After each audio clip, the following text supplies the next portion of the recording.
Good morning. On behalf of Blue Cross Blue Shield of Arizona, we are honored to be part of this collaborative effort. There's no place we'd rather be than right here helping Arizonans get vaccinated.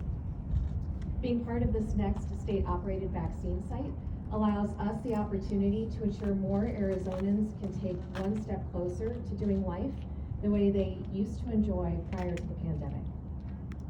At the heart of the vaccination site are the volunteers who dedicate long hours to ensure everything runs smoothly. And this means that more Arizonans get vaccinated every single day.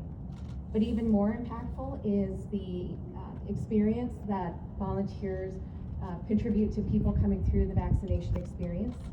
They welcome patients, they provide comfort and reassurance if needed, and they celebrate every single dose of the vaccine that's administered every single time.